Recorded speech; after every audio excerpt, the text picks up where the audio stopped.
Today in the News Digest, Putin's economy is falling apart, both after Ukrainian strikes and sanctions. Orban's hysteria is on the peak level. Now Polish Prime Minister is under his attack. Ukraine is going to play a larger role in global security system. New formats are being preparing. At least 20% of Russia's total export capacity is out of order, states Reuters. Russia's major Baltic Ust-Luga port suspended oil exports a week ago after heavy drone strikes and following fires. And while Ukrainian drones target both export infrastructure and domestic refineries, the Russian oil pipeline system is choking with oil in storage. That means some oil fields will have to reduce their output to avoid further flooding the overloaded system. Maybe the reason for the overload is the March 2026 Ukrainian Defense Forces campaign, which has become one of the most extensive in terms of the number of strategic Russia's enterprises targeted. Strikes hit 5 major factories and 10 Russian oil refining facilities. Amongst them was the Kremlin L plant in Bryansk, one of Russia's largest microelectronics manufacturers. Additionally, the only technical maintenance center for S-400 air defense systems in Crimea was targeted, as was the Alchevsk metallurgical plant, where artillery shell casings are cast. And also, one of the largest Russian petrochemical enterprises is ablaze and burning in Nizhnekamsk. And no, it was not Ukraine. There were no drone assaults, no raid alert triggered, nothing. So what happened? Systemic overload, nothing mysterious. The burning plant in Nizhnekamsk relied on Western machinery Russia cannot replace or properly maintain under sanctions. Spare parts are scarce, repairs are impossible in a continuous cycle system, and raw material supply chains are already disrupted, partly by Ukrainian drone pressure. Despite this, the Kremlin pushed for a 50% increase in missile production, further straining an already failing system. The result was predictable, a collapse driven not by external strikes, but by internal technical failure, effectively a case of industrial self-destruction. A gas mixture explosion followed a sudden pressure loss at a production line manufacturing synthetic rubber and plastics used in Russian missile systems. The incident highlights deeper structural issues, sanctions-driven shortages of spare parts, funding constraints, and a critical lack of qualified specialists, many of whom were previously иностранные contractors. With supply chains strained and systems degraded, the industrial base is increasingly fragile. Despite this, the Kremlin continues to divert remaining resources into the war effort, further accelerating the erosion of its own economic and production capacity. Another Russian Sukhoi Su-30 has crashed in temporarily occupied Crimea, marking the third such incident this week. Just days earlier, an Antonov An-26 went down, killing Lieutenant General Alexander Atrashenko, who had returned to Crimea to address escalating air defense failures. Moscow cites technical malfunction, and that appears accurate. But the issue runs deeper than spare parts shortages. Years of sanctions, overstretched systems, and sustained Ukrainian strikes on air defense and logistics have pushed Russia's military aviation into systemic degradation. What's failing isn't just individual aircraft, it's the broader system behind them. And one more story alike for your attention. A passenger train has derailed in Russian Ulyanovsk. 7 cars of a train traveling from Chelyabinsk to Moscow overturned. A total of 415 passengers were on board at the time of the incident. During it, the cars flipped onto their sides, forcing passengers to climb out through the windows to escape. Local authorities report 22 people injured, including a child. And again, there is no link to Ukraine whatsoever. It's just Russia being Russia. More than a third of all Russian companies are generating losses, as per Russian statistics. Significant problems have been recorded in the coal, oil and gas, automotive sectors. The federal budget currently lacks the funds to continue the war against Ukraine.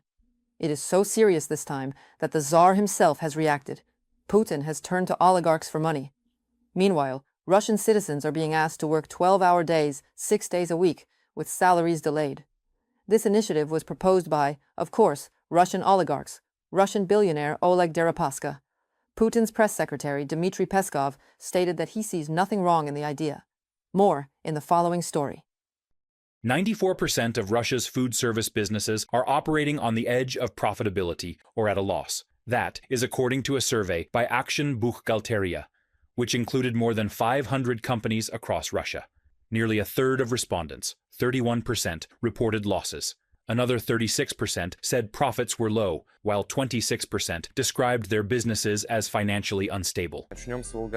Let's start with Volgograd. Since January 1st, 8 restaurants have shut down, according to media reports, and that is just in one district, the city center. Yesterday, I drove past a place that had opened 2 months before we did.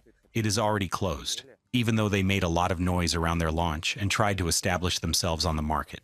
I checked Avito. That's it. It is up for sale. In Moscow, 45 restaurants have shut down since January 1st.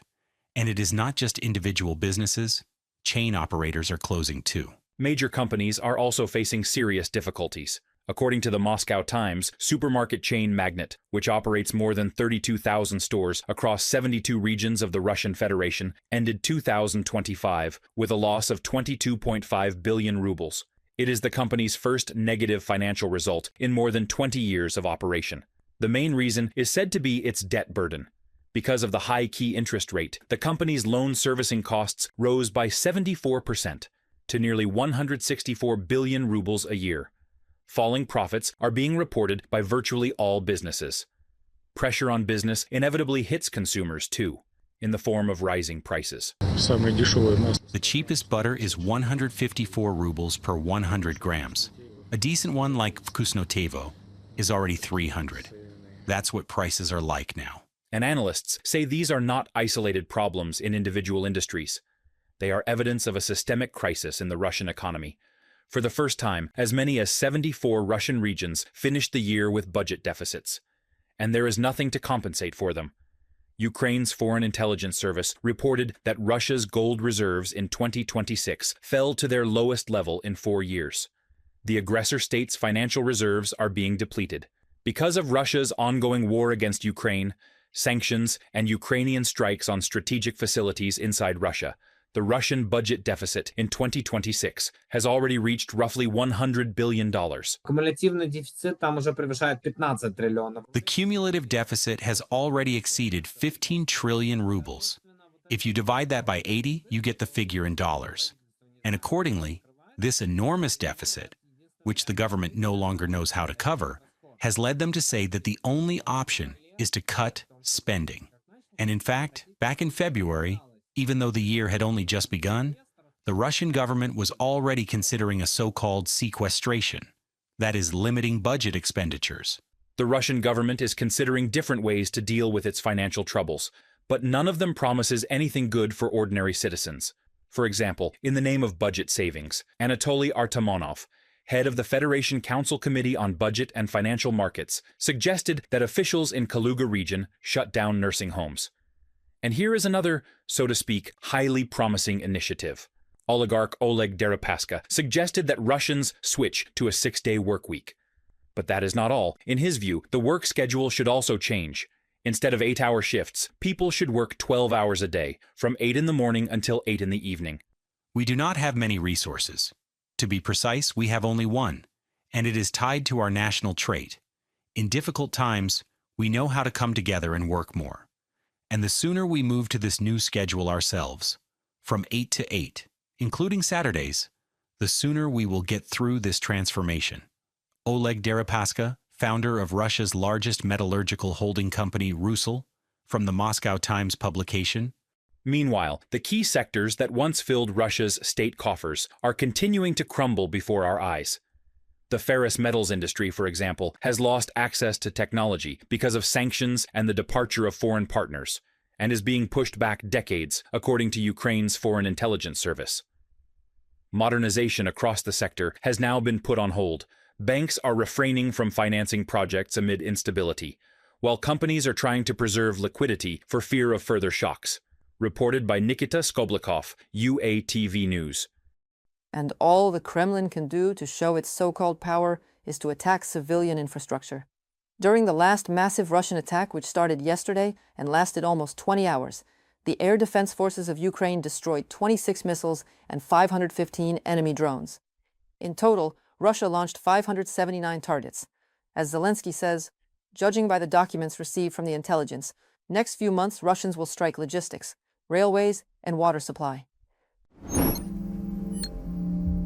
What a populace do for a living?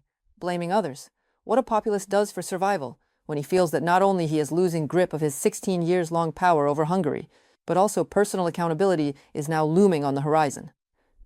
Orban started with hysteria as usual, addressing Donald Tusk of Poland. Quoting Orban, "Europe is approaching one of the most serious economic crises in its history. The world is facing a serious energy crisis. The only way out is to lift the sanctions imposed on Russian energy immediately. We should think not about Putin, but about our country and our people. Instead of inciting war, love and save your country, Donald." The Polish Prime Minister answered the call. Orban, hand in hand with Putin, has long since abandoned Europe. We will not allow politicians who are looking at Budapest to condemn Poland to the same fate. From the post of Donald Tusk's party civic platform on X. And then, somehow bypassing Kremlin's internet blocking, the follower of Orban's shows up online, Dmitriev of Russia. Prime Minister Orban is one of the few voices of wisdom and reason in Europe. He understands the seriousness of the coming energy and economic crisis, and unlike the EU bureaucrats, knows what needs to be done to minimize the damage. Europe must listen to these few voices of reason. Kirill Dmitriev, Special Envoy of Russia on X. Orban, Dmitriev, Fico, Putin, all populists act the same, not talking to you, but telling you, and what they are telling is an alarmist hysteria, aimed to raise not an awareness, but right on contrary, fear. And the louder they are telling us, the better we can. Their time is running it, and that means something new must be rising. The former U.S. Special Representative for Ukraine has criticized NATO, saying it needs something new, a replacement maybe. He said the organization was acting cowardly during the American war. Maybe we need a new NATO, a new defense structure. There are ways to do it. It's in the treaty. You could create an alliance with Japan, Australia, and those European countries that are ready to join the fight, like the new Germany or Poland, even Ukraine, which has also proven to be a good ally. Keith Kellogg, U.S. President Donald Trump's former special envoy to Ukraine. While Mr. Kellogg wants to reshape NATO to better suit America in their next war of choice, Mr. Rubio feels certain slamming the door is the answer. When we need them to allow us to use their military bases, their answer is no. Then why are we in NATO? You have to ask that question. Why do we have billions and billions of dollars, hundreds of billions of dollars, over the years, trillions of dollars, and all these American forces stationed in the region? If we can only use, in our time of need, we're not going to be allowed to use those bases. So I think there's no doubt, unfortunately, after this conflict is concluded, we are going to have to re-examine that relationship. We're going to have to re-examine the value of NATO and that alliance for our country. Ultimately, that's a decision for the president to make. This way or the other, Ukraine's going to be there to take part in any new defense structure that is going to emerge. Ukraine is participating in all formats of engagement with our partners for more security and shared strength. We continue to work with countries that are currently under attack by the Iranian regime. New arrangements have been reached, and Ukraine will have an even greater presence in the new security formats. This will certainly strengthen Ukraine's export potential and defense capabilities. We ask for a few seconds of your time to let us better navigate things. Please comment in the section below and let us know your opinion on the matter. The question sounds like, should NATO stay as is or change? And if so, in what way? That's it for today's News Digest. War isn't just fought on the battlefield. It's fought in systems, logistics, and decisions. And right now, those cracks are getting harder to hide. If you found this breakdown useful, hit like, drop your thoughts in the comments, and subscribe so you don't miss what's coming next. Stay sharp, and see you in the next episode. Slava Ukraini!